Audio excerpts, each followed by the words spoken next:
Mesdames, Messieurs, bonsoir et bienvenue au 19h50 sur Canal 2 International. Tout de suite, voici les titres à la une de votre journal.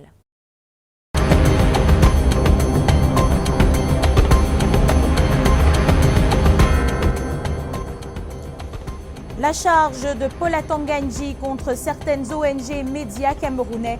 Le ministre de l'administration territoriale reproche aux ONG la production de rapports erronés aux médias de servir de relais à ces derniers. Lors d'une conférence de presse ce jour à Yaoundé, il dénonce le silence des organisations de la société civile sur les exactions des séparatistes.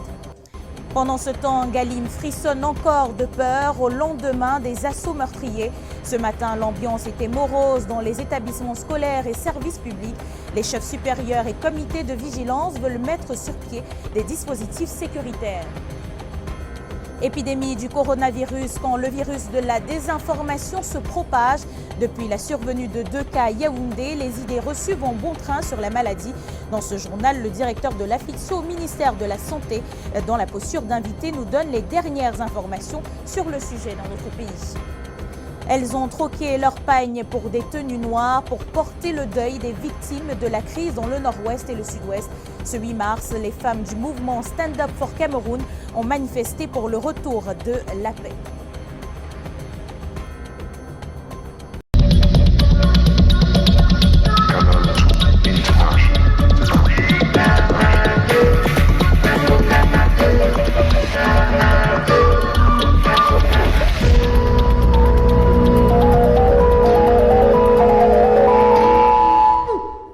Bonsoir à tous et bienvenue une fois de plus au 19h50 sur Canal 2 International. Rendons-nous tout de suite à Yaoundé, la capitale, à retrouver Alain Ghislain Kanga pour parler de cette sortie de Paula Tangandji. Aimé Catherine Moukouri, bonsoir à tous. La charge de Paula Tangandji contre les ONG et les associations œuvrant dans l'humanitaire au Cameroun cet après-midi. Le ministre de l'administration territoriale ne s'est pas encombré de circonlocutions langagères pour décrire ce qui apparaît pour lui comme un projet funeste des humanitaires pour le Cameroun. Au passage, quelques médias en ont eu pour le grade, indique le MINAT, l'accompagnement accordé à ces rapports qui peignent tout en noir. Je vous propose une attitude de Paula Tangandji, propos recueillis par Lung Vando. C'est avec regret et amertume que je constate que depuis 3 ans que durent les troubles dans les régions du nord-ouest et du sud-ouest, plusieurs ONG et associations de la société civile ou des droits de l'homme se sont totalement écartées des objectifs et des missions pour lesquelles elles ont été agréées par le ministre de l'administration territoriale. Bien entendu, quelques ONG et associations des droits de l'homme s'efforcent de mener leurs activités auprès de nos populations dans le respect des textes en vigueur. Elles sont à encourager. Par contre, de nombreuses ONG, aux ordres des ennemis de notre pays, véhiculent régulièrement des informations complètement fausses et erronées sur la gestion de la crise par le gouvernement dans les régions suscitées. Bien plus, elles sont devenues des officines de fabrication de faux rapports dont le but est de tenir la noble image de nos forces de défense et de sécurité. Je rappelle que l'intégralité de ce point de presse sera diffusée en intégralité à la fin de ce journal. Au lendemain d'un week-end sanglant à Galim, l'ambiance reste extrêmement morose et les populations sont encore dans la peur.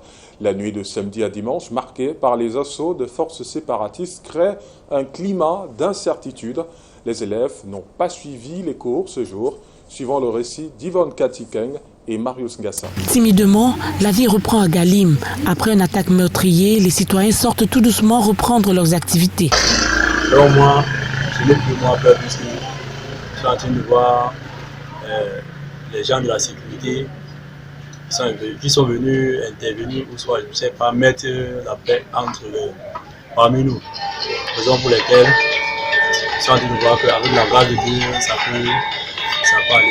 Ce qui se passe à Galim ce lundi, ce sont ces nombreuses familles qui pleurent leur mort. Après l'attaque des ambazoniens du week-end, le préfet est allé rassurer et réconforter les familles des victimes du désastre après cette réunion de sécurité. Il était de bon temps que, après avoir constaté tout le désastre, que je vienne déjà réconforter les familles endeuillées, encourager nos forces de défense et de sécurité et rassurer les populations. Une organisation a ainsi été mise sur pied avec les chefs des villages, les chefs des groupements, les comités de vigilance pour renforcer la sécurité. Ce que nous allons faire, c'est renforcer la sensibilisation auprès de nos différents chefs de village et de quartier. Ça, c'est de d'un. Et sensibiliser par la suite tous les responsables des comités de vigilance. Dans l'intervalle, des enfants qui déambulent, faute de cours. L'arrivée a été très timide parce que nous recevons le premier élève ce matin à partir de 8h. Le second à peut-être 8h05. C'est avec beaucoup de peine qu'ils sont arrivés. Dans tous les cas, l'ambiance est morose à Galim.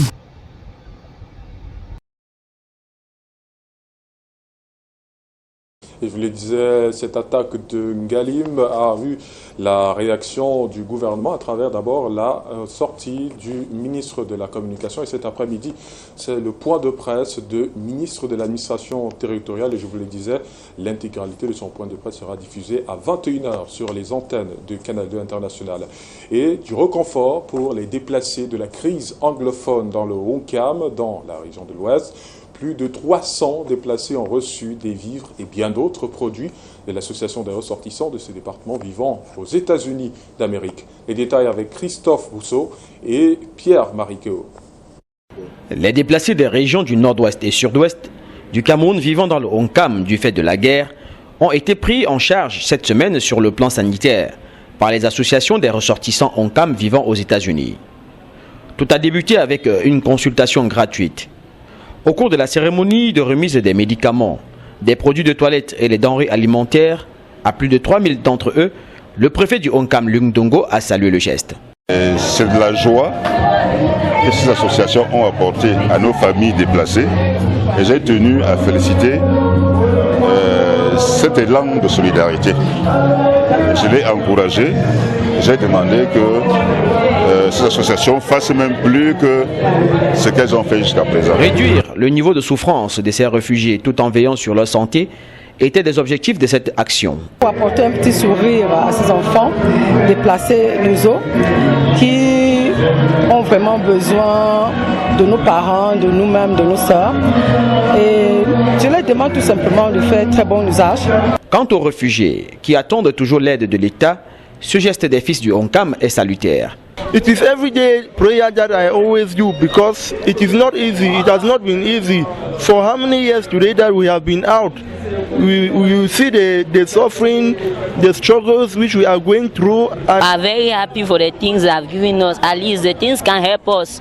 You go so far with the things that they have given us.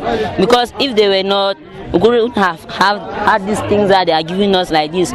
Dans la besace de ces associations, il y avait du savon, du lait de toilette, des médicaments, des ordinateurs portables pour les élèves et des vêtements.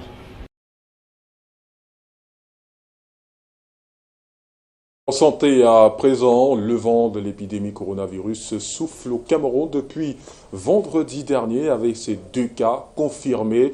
Et pour faire le point de manière globale sur la situation, notre invité ce soir, le docteur Georges Alain Etoundi, directeur de la lutte contre la maladie au ministère de la Santé.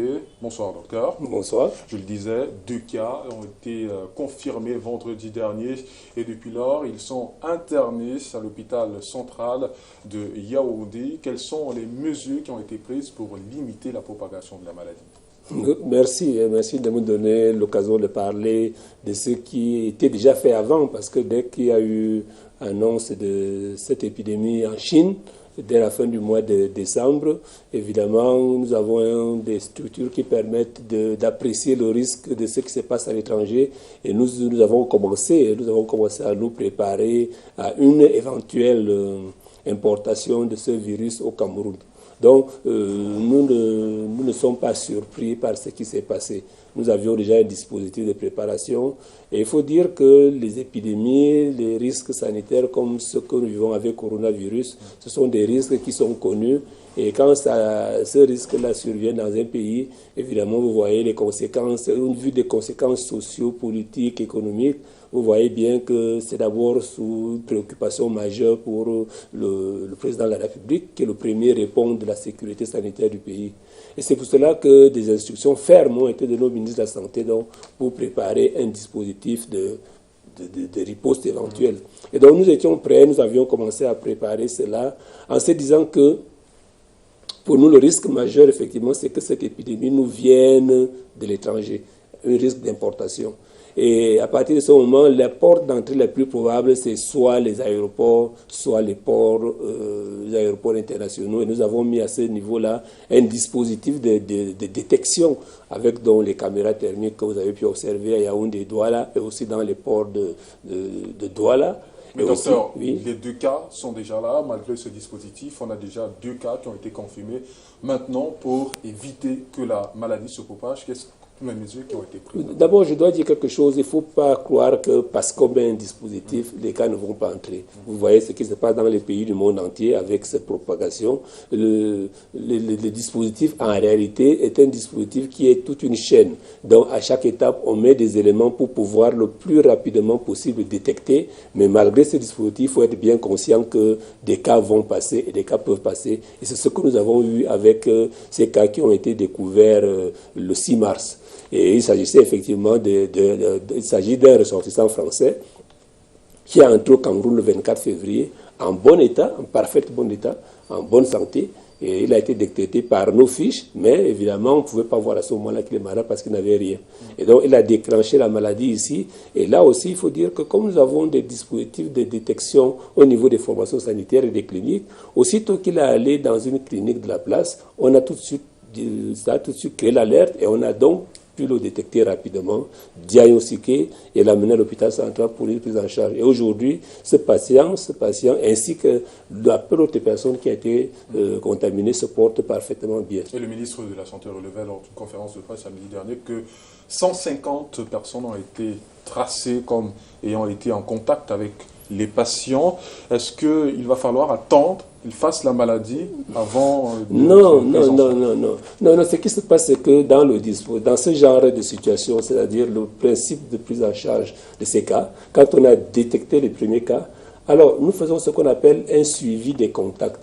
C'est-à-dire qu'à partir du moment où ce monsieur est entré au Cameroun, jusqu'au jour où il a commencé à déclarer la maladie, nous retraçons son itinéraire, minute par minute, pour essayer de voir quelles sont les personnes qui ont été d'abord en contact avec lui, et en fonction du niveau de contact, nous déterminons s'il présente un risque ou non. Et effectivement, aujourd'hui, cette activité de suivi de contact, qui, comme vous le voyez, est une activité détaillée, minutieuse, nous a permis de remonter et de voir qu'entre ce patient et l'autre patiente qui a été contaminée, nous avons à peu près 170 personnes avec lesquelles il a été en contact. Et donc, nous avons des équipes qui en permanence suivent ces 170 personnes pour savoir comment ils se portent, comment ils sont, et puis de façon à pouvoir détecter le moment où ils pourraient présenter un danger. Et à ce jour, nous les suivons régulièrement, et certains des contacts qui nous ont donné des alertes ont déjà été, on a allé vérifier, on a fait des prélèvements, et on se rend compte que ce suivi continue. Donc ce suivi de contact est vraiment essentiel, parce que c'est lui qui nous permet d'être sûr que la maladie ne va pas se propager.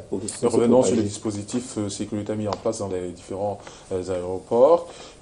C'est vrai que vous avez parlé un tout petit peu de cela, mais il y a une question, à quoi servent véritablement ces appareils thermiques si quelqu'un peut les passer sans détecter et quelques jours plus tard, on découvre qu'elle est infectée? Non, il ne faut pas se focaliser sur l'appareil, sur la prise de température. Comme je vous ai dit, c'est vraiment, il faut voir le dispositif dans son ensemble, de pouvoir d'abord détecter à l'aéroport. Et à l'aéroport, on détecte d'abord, est-ce que quand vous venez, vous êtes déjà malade? Et donc, quand vous êtes déjà malade, vous pouvez effectivement faire de la fièvre. Vous pouvez avoir d'autres symptômes qui peuvent avoir été remarqués par les hôtesses qui sont dans la compagnie aérienne. Donc, vous pouvez présenter des signes de maladie, parmi lesquels la fièvre, et c'est à ça que servent les caméras. Mais aussi, là, dans la plupart des cas, vous n'êtes pas du tout malade. C'est-à-dire, vous avez attrapé le virus, vous n'êtes pas malade ou vous n'êtes pas symptomatique. À ce moment-là, ces dispositifs-là ne permettent pas de capter ça. Mais par contre, ce que nous captons à ce moment-là, c'est qu'avec la fiche que vous remplissez, on a vos coordonnées, on sait que vous venez peut-être d'un pays à risque, on sait où vous retrouvez. Après, le dispositif continue. Parce que nous avons maintenant le dispositif au niveau des formations sanitaires et au niveau de la communauté. C'est-à-dire que quand cette personne arrive, quand il commence à être malade, quand il va dans une formation sanitaire, en fonction de sa présentation, c'est-à-dire quelqu'un qui fait de la fièvre, quelqu'un qui a un syndrome grippal, quelqu'un qui vient d'un pays en épidémie, tout de suite pour nous, c'est quelqu'un qui est suspect, on doit déclencher l'alerte. Et comment on contracte la maladie et quelles sont les règles d'hygiène pour ça? Alors, comment on contracte la maladie? Mais le coronavirus, c'est une grippe. C'est une grippe et comme la plupart des grippes, ça se contacte par voie aérienne, c'est-à-dire quand on parle, quand on tousse, quand on éternue, ou bien quand on est enrhumé, qu'on se mouche de façon sans précaution, on peut contaminer les autres. C'est à partir de là essentiellement que se fait la plus grosse contamination, la plus grande contamination. Et c'est pour cela que c'est des maladies qui sont avec un haut niveau de contagiosité, parce que vous imaginez que quand vous éternuez quelque part, tout ce que vous dégagez, là, les gens autour de vous peuvent donc être contaminés. C'est pour cela qu'on recommande les règles d'hygiène, c'est-à-dire que vous devez vous laver les mains. Parce que quand vous éternuez dans vos mains, quand vous mouchez ici, après vous allez saluer les gens et tout, vous pouvez les contaminer. C'est pour cela que si on veut, quand on vous demande d'éternuer depuis la nuit des temps, depuis qu'on est tout petit, on nous apprend à éternuer dans le coude ou alors éventuellement dans un mouchoir jetable qu'on va jeter dans la poubelle. C'est pour cela qu'on recommande les règles élémentaires d'hygiène.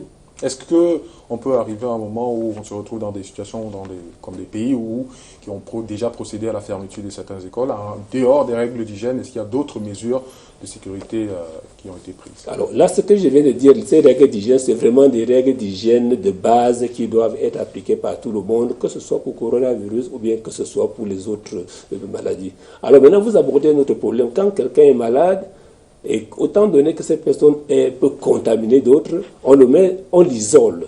C'est-à-dire qu'on va le prendre en charge, on va le soigner à un endroit quelque part où il ne peut pas contaminer ni les gens autour de lui, ni le personnel soignant. Cette personne est mise en isolement.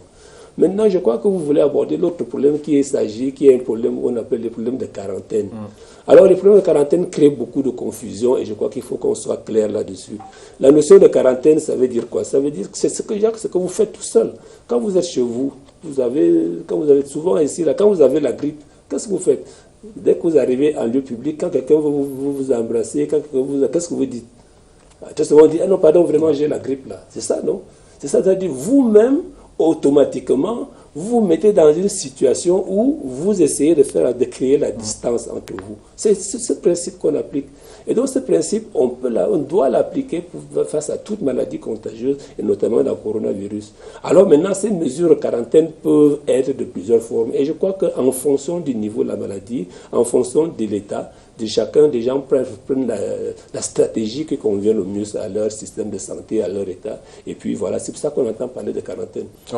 Cette quarantaine peut aller des individus à une famille, à un village, à une ville ou bien à toute une région comme on a vu en Chine. On va terminer par cette question. Ces deux patients qui sont internés à l'hôpital central de Yaoundé, comment est-ce qu'ils réagissent au traitement? Ah, mais ils sont bien portants. Ils sont bien portants. Ça me donne l'occasion de dire qu'en réalité, cette maladie à coronavirus, elle crée une grosse panique parce que beaucoup de gens ne savent pas ce que c'est nouveau et tout ce qui est nouveau fait peur et tout ce qui est à la santé fait peur. Mais en réalité, il faut le dire, coronavirus, c'est une grippe comme des grippes qu'on en a souvent. C'est-à-dire que ce n'est pas une grippe plus grave que les autres. Et des grippes, nous tous, nous vivons souvent avec les grippes. Nous avons souvent la grippe, nous allons au travail, continuer à vivre. Donc, cette grippe, en général, c'est des formes banales. C'est des formes pour lesquelles un jeune homme comme vous, bien portant, je le vois, avec une bonne hygiène de vie, il passe et puis il n'y a rien. Et donc, dans la plupart des cas, dans 80-85% des cas, ça passe. Il peut arriver que dans quelques formes, ça devienne grave chez des personnes âgées, chez des personnes qui ont déjà certaines pathologies, qui ont déjà des immunodéficiences. Ça peut arriver. Mais en règle générale, ça se passe bien. Donc, ça ne demande pas qu'il y ait cette panique qu'il y a derrière. Ça ne demande pas qu'il y ait cette infodémie qu'il y a derrière, avec n'importe quoi qui est dit, avec des informations erronées qui poussent les gens à avoir des comportements qui, eux, alors, peuvent être dangereux pour les Merci beaucoup, docteur Georges Alain Etoundi. Je rappelle que vous êtes directeur de la lutte contre la maladie au ministère de la Santé. Justement, il y a ce vent de désinformation qui circule dans la ville de Douala et on va en parler avec Aimé Catherine Moukouri. Bonsoir.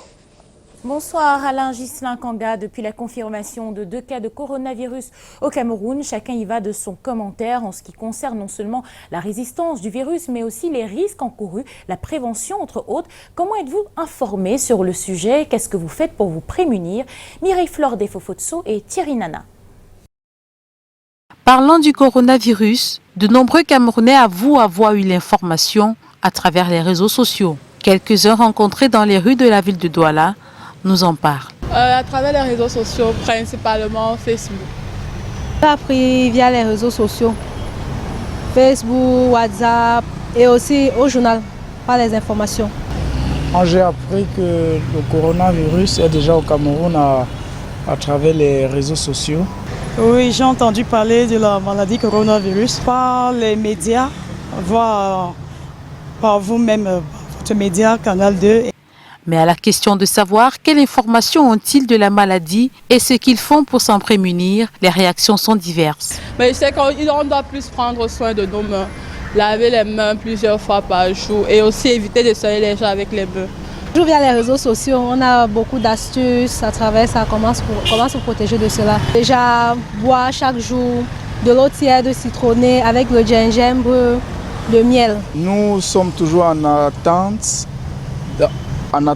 des mesures que le gouvernement est en train de prendre par rapport à ce virus. Justement pour sensibiliser toute la population, comment éviter ce virus, comment se prévenir de ce virus. Et j'ai essayé de savoir comment on pourrait faire pour se mettre à l'abri. On nous a fait comprendre qu'on ne doit pas paniquer, que ce n'est pas une maladie qui va d'une personne à une autre aussi facilement. On ne doit pas se mettre dans le port des masques. Le masque, c'est pour celui qui est déjà attaqué de cette maladie. Certains observateurs de la société estiment qu'il serait bon pour le gouvernement, à travers le ministère de la Santé, de concevoir des messages télévisés de sensibilisation et de les diffuser sur toutes les chaînes de télévision, publiques comme privées, et de ne pas oublier d'autres plateformes de communication pour éviter tout amalgame en ce qui concerne le coronavirus. Mais pour l'instant, un numéro vert a été mis à la disposition des citoyens, le 1510, pour toute préoccupation.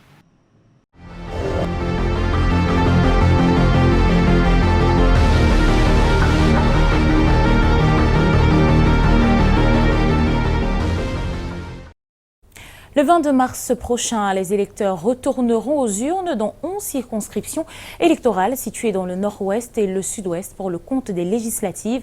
Bien plus que les recours qui ont valu l'annulation du scrutin dans ces circonscriptions par le Conseil constitutionnel, la reprise des opérations électorales dans ces parties du pays draine autant d'enjeux qu'appréhension. Patrick Christian Debo pour les précisions dans cet élément. La convocation du corps électoral pour les élections législatives partielles dans 10 circonscriptions du nord-ouest et celle du Lébialem dans le sud-ouest dévoile le temps dédié au déploiement des acteurs avant le jour J.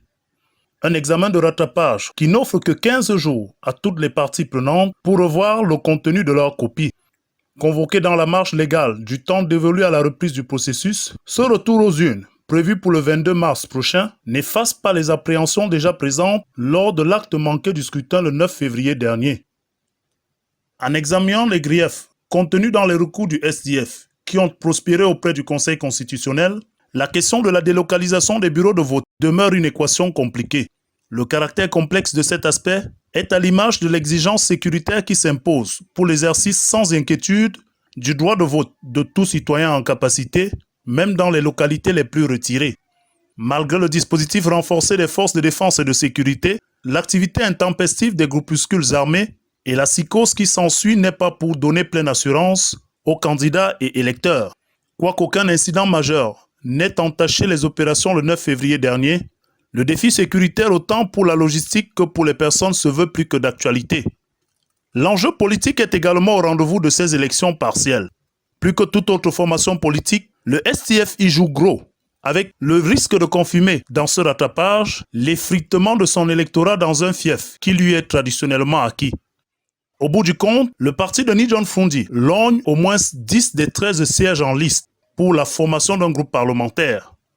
Rude bataille en perspective quand on sait que des formations comme le RDPC, l'UDP ou le BRIC entendent également marquer le coup. En somme, une séance de rattrapage pour un examen et qui aura comme autre enjeu majeur le taux global de participation.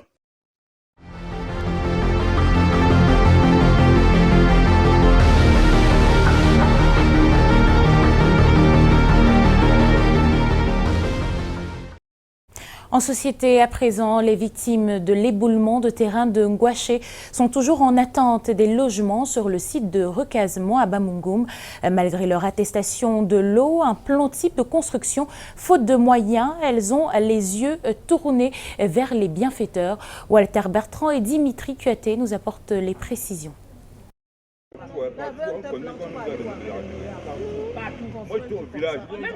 Plus de 4 mois après le drame de Ngouaché qui a fait 45 morts, laissant 180 familles sans abri, l'attente pour les sinistrés d'avoir un logement au site de recasement des victimes à l'entrée de la chefferie Bamougoum est toujours longue.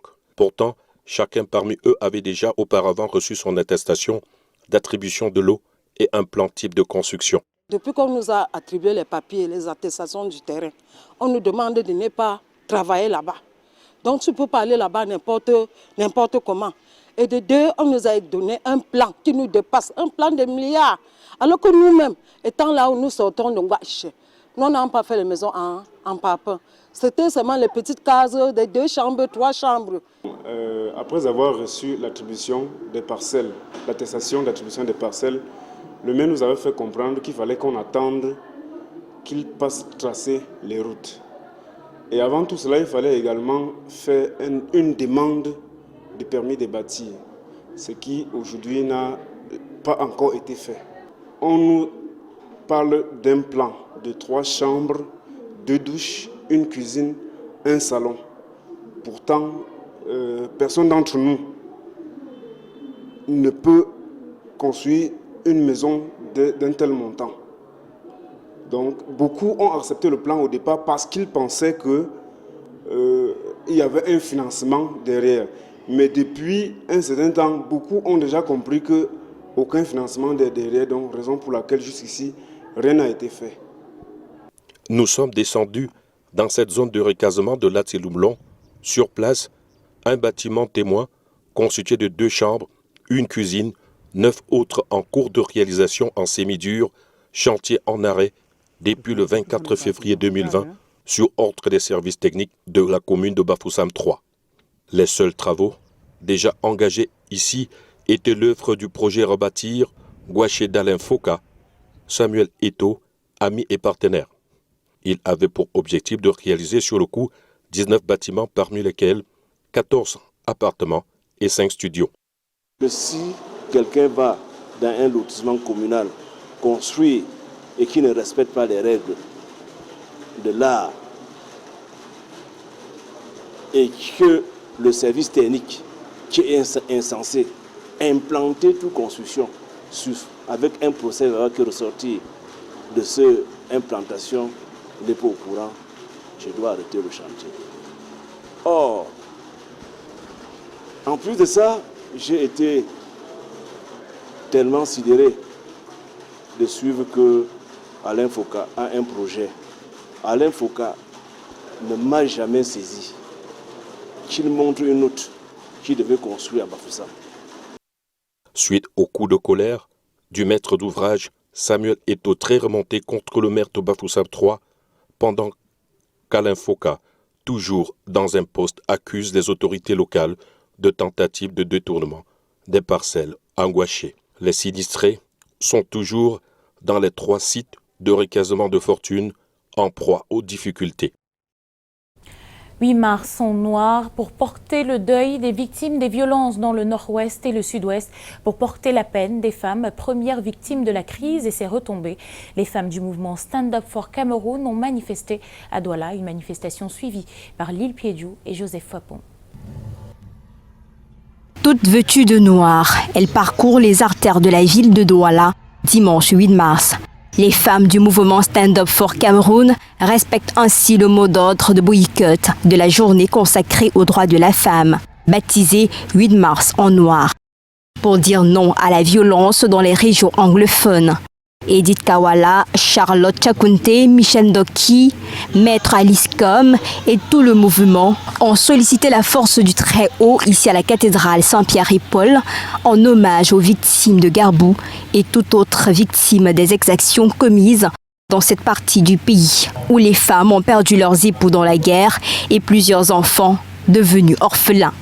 Message renforcé également à l'église presbytérienne de Bonabéry avec ces 2 messages clés. La vie est sacrée, tu ne tueras point. Moment plein d'émotions avec ces déplacés internes. Cette dame ne compte pas s'arrêter en si bon chemin. Ces multiples tueries les interpellent. Temps après le défilé hier au boulevard du 20 mai de Yaoundé, les dames de différents secteurs d'activité se sont retrouvées au Hilton de Yaoundé pour des réjouissances. Delphine Fonkou-Téné et Serge-Alain Zébou.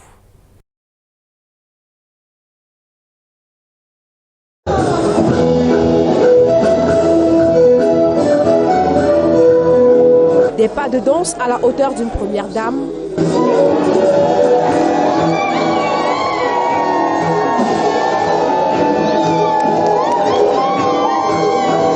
Chantal Biya ne résiste pas à la reprise du titre Agatha de Francis Bébé, interprété par Henri Ndjo. À ses côtés, ces petites filles qui la collent comme une sangsue et des dames dans toute leur beauté qui s'affirment sur la scène.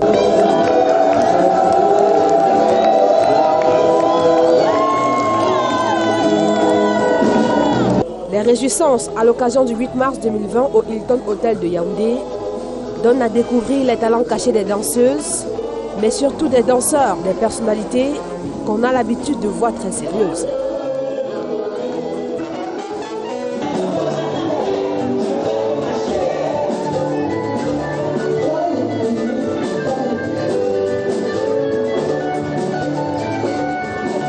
L'instant réservé au Bensikin arrive. Rémé Star chante la main dans la main en l'honneur de ces femmes qui se recrutent dans différentes couches sociales.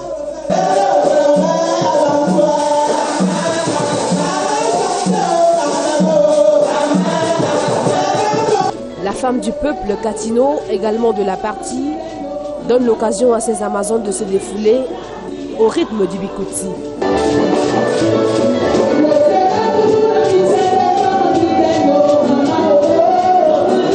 Et parce qu'elles sont belles et gnang-gnang, elles ont tenu à le démontrer aux côtés de l'artiste Obedias.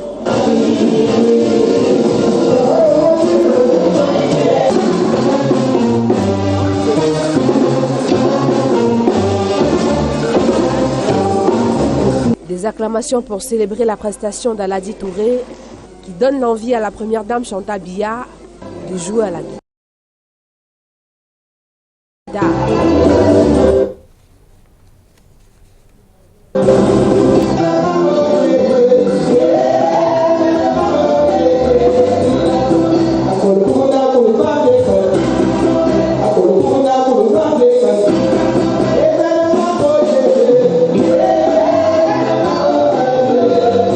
Ce sont au total des dizaines d'artistes, musiciens et humoristes représentant les 4 ailes culturelles du Cameroun qui ont été conviés pour faire la fête avec ces femmes à l'occasion de la 35e édition de la Journée internationale de leurs droits.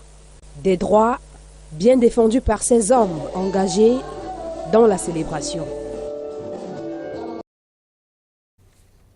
À la place des fêtes de Bafoussam, une grande première ce 8 mars pour la communauté Mboro de la MIFI qui exhorte les siens à l'éducation et la scolarisation de la jeune fille.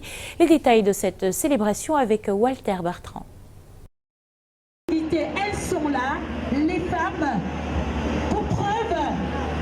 À bord des engins lourds, les femmes au volant suscitent admiration et encouragement. Sur la scène, la communauté Bororo de la MIFI exhorte les leurs à l'éducation et à la scolarisation de les jeunes filles. To get married. Moi? Non, maman, je veux aller à l'école. La promotion de l'égalité et protection des droits de la femme à l'horizon 2020, une parfaite illustration dans toutes les activités, parades, sketchs, remise des parchemins. Nous sommes le 8 mars à la place des fêtes de Bafoussam, à la faveur de la célébration de la 35e journée internationale de la femme, présidée par le secrétaire général de la région, Jules Christian Sadi. À l'honneur, les femmes de différents groupes rivalisent d'adresse, donnent de l'éclat au label Cameroun. Ici, sur le défilé polarise l'attention de plusieurs, l'une des grandes attractions aura été le passage de la communauté Bororo de la MIFI, grande première à l'ouest du pays. Et nous sommes très heureuses d'avoir participé le 8 mars et c'est déjà une bonne chose. Nous, Bororo, nous sommes surtout, nous intégrons la société et nous voulons intégrer dans tous les plans, c'est-à-dire économique, politique et social. Nous sommes déjà prêtes à être vus dans tout le Cameroun et pourquoi pas même international.